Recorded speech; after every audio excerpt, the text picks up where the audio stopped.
بسم اللہ الرحمن الرحیم بسم اللہ الرحمن الرحیم الحمد للہ والصلاة علی اہلہا۔ عزیز طلبہ، السلام علیکم ورحمۃ اللہ وبرکاتہ۔ شرح العلوم اول کتاب الصلاۃ درس نمبر 74 میں دنیاوی بات چیت سے نماز کے باطل ہونے کا حکم بیان کیا جائے گا۔ نماز میں دنیاوی بات چیت ترک کرنے کی شرط رکھی گئی ہے۔ کلام کی تعریف میں فقہا کا نظریہ ذکر ہوگا۔ نظریہ کے لوازم کو بیان کیا جائے گا، یعنی یہ نظریہ کس حد تک شمول اور اطلاق اور وسعت رکھتا ہے، کن کن چیزوں کو شامل ہے۔ شہید ثانی کا نقد و نظر بیان کیا جائے گا۔ حرف مد کے بارے میں شہید ثانی کی تحقیق بھی پیش کی جائے گی۔ تو چھٹی شرط یہ تھی کہ نماز کے اندر دنیاوی بات چیت نہیں کرنی چاہیے۔ تو شہید ثانی نے فرمایا تھا کہ مصنف یعنی شہید اول اور ایک جماعت کی تعریف کے مطابق کلام وہ ہے جو دو حرفوں سے مرکب ہو یا اس سے زیادہ اس میں حروف پائے جائیں، یعنی ایک ایسا لفظ بولے جس میں دو حرف ہوں، چاہے با معنی ہو چاہے بے معنی ہو، تو وہ کلام شمار ہوتا ہے۔ حالانکہ بعض اوقات ہو سکتا ہے کہ وہ لغت میں کلام شمار نہ ہوتا ہو اور اصطلاح نحات میں بھی وہ کلام شمار نہ ہوتا ہو۔ وفی حکم ہی الحرف الواحد المفید، انہی دو حرفوں سے مرکب ہونے والے کلام فقہی کے حکم میں ہے جو ایک حرف ہو لیکن مفید ہو، یعنی بامعنی ہو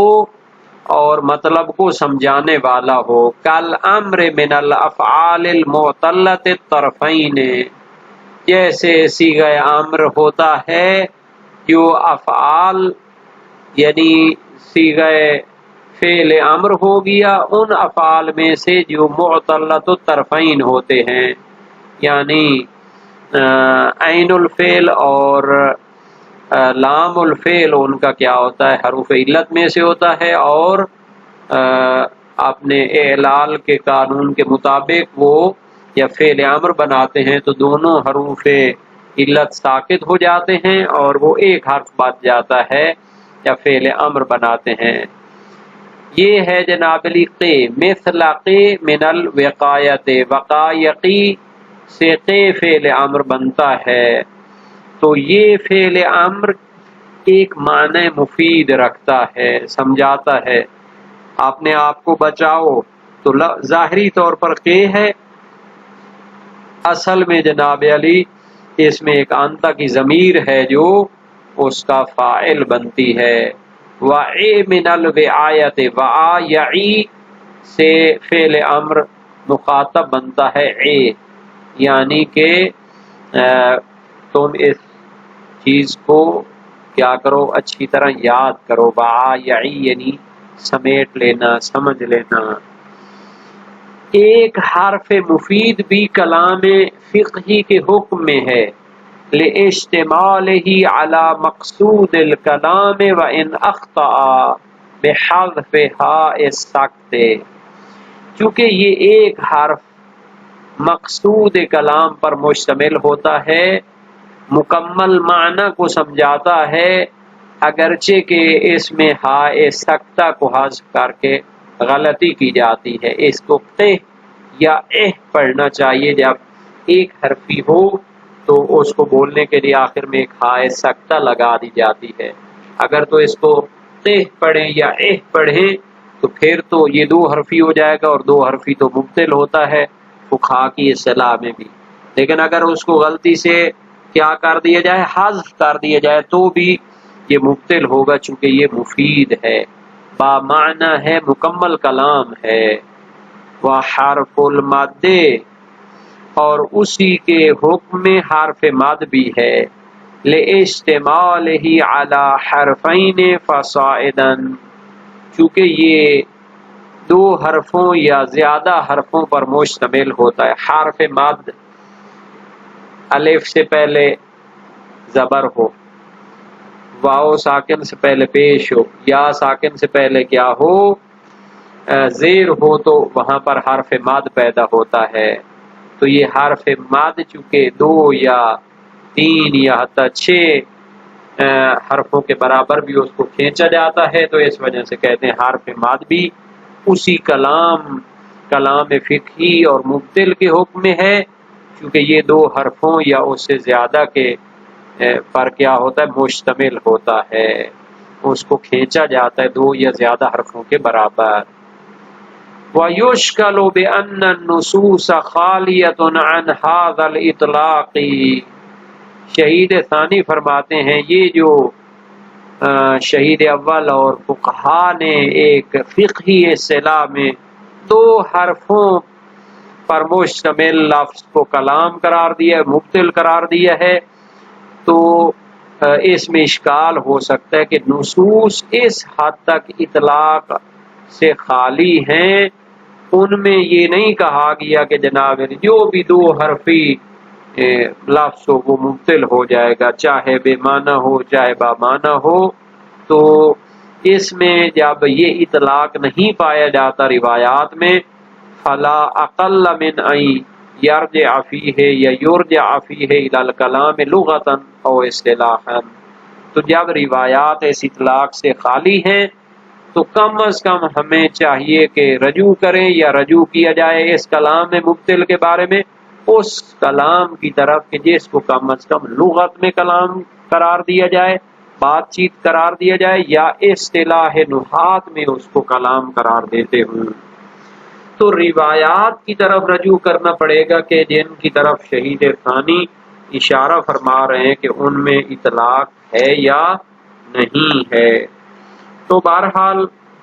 نماز کے اندر دنیاوی بات چیت کرنا جان بوجھ کر یہ نماز کو باطل کر دیتا ہے، اس کے بارے میں تمام فقہائے امامیہ کا اتفاق ہے، اور روایات بھی اس کے بارے میں بہت زیادہ ہیں۔ موثق ہے ابو بصیر امام صادق علیہ السلام سے، ان تکلمت او صرفت وجہک عن القبلۃ فاعد الصلاۃ، اگر نماز میں بات چیت کرو یا قبلہ سے اپنے چہرے کو پھیرے تو پھر نماز دوبارہ پڑھو۔ باب نمبر 25 ابواب قواطع الصلاۃ وسائل الشیعہ میں یہ حدیث موجود ہے۔ صحیح حلبی امام صادق علیہ السلام سے ہے، پھر رجل یصیبہ الرعاف، ایک بندے کو نماز میں نقصیر آتی ہے، فرمائے ان لم یقدر علی ماء حتی ینصرف بوجہہ او یتکلم فقد قطع صلاتہ، اگر وہ پانی پر قدرت نہ رکھتا ہو حتیٰ کہ منہ پھیرنا پڑے یا وہ بات کر لے تو اس کی نماز باطل ہو جائے گی۔ صحیح محمد ابن مسلم کوفی میں امام صادق علیہ السلام سے منقول ہے، جس بندے کو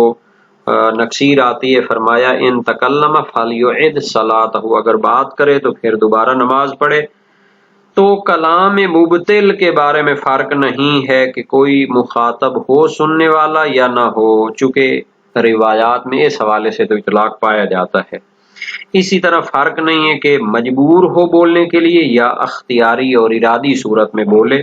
جان بوجھ کر بولے، مجبوری کے تحت بھی بولے تو نماز باطل ہو جائے گی، چونکہ حدیث رفع مواخذے کو اور عذاب کو اٹھاتی ہے، اخروی کو، بطلان نماز کو نہیں اٹھاتی، نماز کے صحیح ہونے کو بیان نہیں کرتی۔ ہاں اگر سہون اور بھول چوک کے ساتھ کلام کرے تو نماز باطل نہیں ہوگی، اس میں کوئی اختلاف نہیں، روایات بھی ہیں۔ صحیح ہے زرارہ ہے امام باقر علیہ السلام سے، پھر رجل یسہو فی، پھر رکعتین و یتکلم، انسان 2 رکعتوں کے درمیان بھول کر کلام کر لیتا ہے، فرمایا یتم ما باقی من صلاتہ تکلم او لم یتکلم ولا شیء علیہ، فرماتے ہیں کہ باقی نماز بھی پوری کرے چاہے بولے یا نہ بولے، اور اس پر کوئی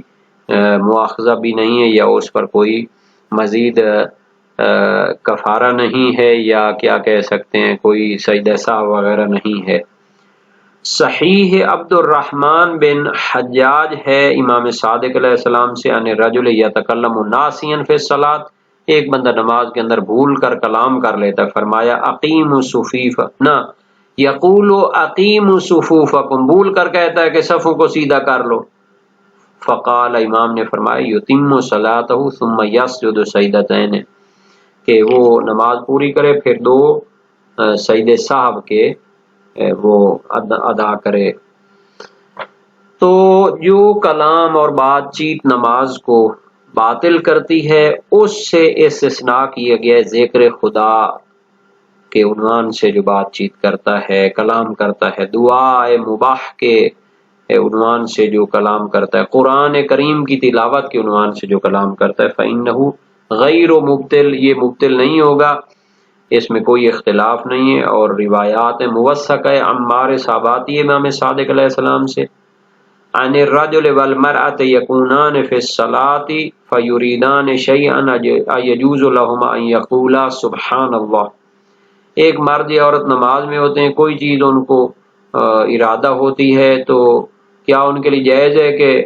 تھوڑا مثلا کہیں سبحان اللہ؟ فرمایا نعم ویومیان الی ما یریدان، سبحان اللہ کہہ لیں تو یہ جائز ہے اور اشارے سے اپنا ارادہ بھی سمجھا لیں۔ تو یہ جناب علی روایت موجود ہے باب 9 میں ابواب قواطع الصلاۃ میں سے، اور اس سے پہلے جو صحیح حجاج تھی یا اس سے پہلے جو روایت تھی وہ باب نمبر 3 اور 4 میں ہیں، ابواب الخلل فی الصلاۃ میں سے۔ تو یہ ایڈریس بھی ہونا چاہیے روایات کا۔ اچھا جی، صحیح ہے علی بن مہزیار ہے امام باقر علیہ السلام سے عن الرجل یتکلم فی صلاۃ الفریضۃ بکل شیء یناجی بہ ربہ قال نعم، اس شخص کے بارے میں جو نماز فریضہ میں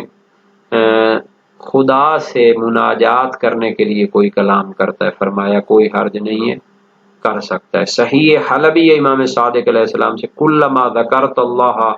عز وجل بہ والنبی فهو من الصلاۃ، نماز کے اندر جو بھی تم ذکر خدا کرتے ہو یا نبی پاک کا ذکر کرتے ہو تو وہ نماز کا حصہ ہے، مبطل نہیں ہے۔ یہ دونوں حدیثیں صحیح حلبی اور صحیح ابن مہزیار یہ باب نمبر 13 میں ہے ابواب قواطع الصلاۃ میں سے۔ اچھا، خبر ہے عبید بن زرارہ کوفی کی امام صادق علیہ السلام سے عن ذکر سورۃ من الکتاب یدعو بها فی الصلاۃ مثل قل هو اللہ احد قال اذا كنت تدعو بها فلا باس، قرآن کی کوئی سورت ذکر کرنا نماز کے اندر دعا کے عنوان سے، قل هو اللہ کو پڑھنا، فرمایا جب اس کے ذریعے دعا کرو تو کوئی حرج نہیں ہے۔ یہ باب نمبر 9 میں ابواب القراءۃ فی الصلاۃ میں ہے، وسائل الشیعہ میں۔ آخری روایت سے ظاہر ہے کہ قرآن کو قصد دعا کے ساتھ پڑھنا شرط ہے۔ بہرحال یہ ایک علیحدہ بحث ہے کہ قرآن کو کس عنوان سے وہاں پر پڑھنا چاہیے، اس روایت سے تو یہ ثابت ہوتا ہے۔ اچھا جی، اب مصنف اور جماعت فقہا کا جو نظریہ تھا اس کے بارے میں بھی ایک بحث کر لیتے ہیں۔ اتفاق ہے علماء کے درمیان کہ کلام مبتل جو ہے وہ 2 حرفی یا زیادہ حرفی ہو تو مبتل ہے، چاہے وہ بامعنی ہو چاہے مہمل ہو، اس میں کوئی اختلاف نہیں۔ جیسا کہ ذخیرۃ المعاد میں جناب محمد باقر سبزواری کا نظریہ ہے، اور حدائق ناظرہ میں اس پر اجماع کا دعویٰ کیا گیا ہے، اور یہی شمس العلوم شرح کافیہ نجم الائمہ اسرآبادی سے بھی منقول ہے۔ اس کلام مبتل کے ساتھ 2 چیزوں کو انہوں نے ملحق کیا ہے، ایک تو ہے جناری جو ایک حرف ہو بامعنی مفید جیسے کہ وقایہ سے ہے، حدائق میں اس کو ظاہر اصحاب کی طرف نسبت دی ہے چونکہ اس پر لغتاً و عرفاً کلام کا عنوان صدق کرتا ہے، بلکہ وہ اہل عربیت کے نزدیک کلام ہے چونکہ وہ اسناد مفید پر مشتمل ہے، چونکہ اس میں ایک مذکور انتا جو ہے وہ جو محذوف ہے وہ مذکور کی طرح ہے، اگرچہ کہ قواعد الاحکام میں علامہ ہلی نے تردد کیا ہے کہ یہ مبتل ہے یا نہیں، اور تذکرۃ الفقہاء نہایت الاحکام یہ دونوں علامہ ہلی کی ہیں، دروس شرعیہ شہید اول کی ہے، اس میں عدم البطلان کا نظریہ اختیار کیا، یہ ان سے منقول ہے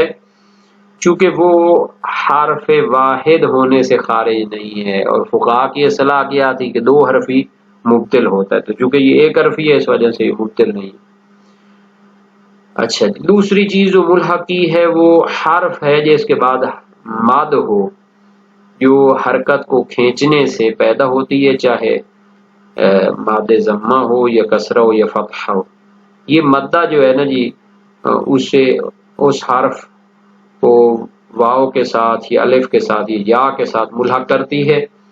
تو وہ مجموعاً 2 حرف بن جاتے ہیں، اور 2 حرف ہی تو مبتل ہوتا تھا۔ اس پر شہید اول نے اشکال کیے ہیں، 3 اشکال بنتے ہیں ٹوٹل، وہ ان کے کلام میں بھی آنے والے ہیں، لیکن یہاں پر اشارہ بھی کر دیتے ہیں۔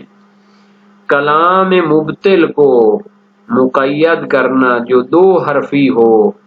چاہے وہ مہمل ہی کیوں نہ ہو، اس کی کوئی دلیل نہیں ہے، چونکہ کلام جو روایات میں آیا ہے وہ معنی عرفی اس سے مراد لینا ہے، اور وہ لفظ مطلق کے لفظ صادر پر صادق آتا ہے، اور مطلق صوت جو کلام کی جنس سے ہو اس پر صادق آتا ہے۔ یہ پہلا اشکال ہو گیا۔ دوسرا اشکال کہ ایک حرف جو با معنی ہو، جیسے وقایہ سے فعل امر قے ہے، تو عرفاً کلام ہے، بلکہ اہل لغت اور عربیت یعنی نحویوں کے نزدیک بھی کلام ہے۔ اہل لغت کے نزدیک تو یہ کلام ہے چونکہ وہ بامعنی جو ہے نا جی لفظ ہے، موضوع یعنی وضع کیا گیا ہے۔ اچھا، اہل لغت کے نزدیک کلام وہ ہوتا ہے جو وضع کیا گیا ہو، 2 حرفی ہو یا زیادہ، ٹھیک ہے، تو یہ اس میں بھی تو وضع ہے، باقاعدہ بامعنی ہے، کیونکہ اس میں مقدر جو ہے ضمیر وہ بمنزلہ مذکور کے ہے۔ اہل نحو اور عربیت کے نزدیک بھی یہ کلام ہے، چونکہ یہ اسناد خبری یا انشائی پر مشتمل ہے، تو اس میں تردد کا کوئی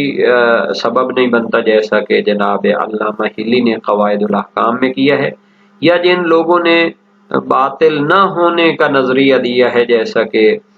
تذکرۃ الفقہاء اور نہایت الاحکام میں علامہ ہلی اور دروس میں شہید اول نے فرمایا ہے۔ تیسرا اشکال کیا کہ حرف مد وہ تو حرف بھی نہیں ہوتی اور نہ حرکت ہوتی، وہ تو سانس کو کھینچنا ہوتا ہے تھوڑا سا، تو مد حرف شمار نہیں ہوتی کہ یہ اپنے ماقابل کے ساتھ مل کر 2 حرف بن جائیں یا زیادہ اور موجب بطلان ہو۔ تو یہ 3 اشکال ہیں جناب شہید ثانی کے، انشاءاللہ اس سے متعلقہ عبارت وغیرہ بھی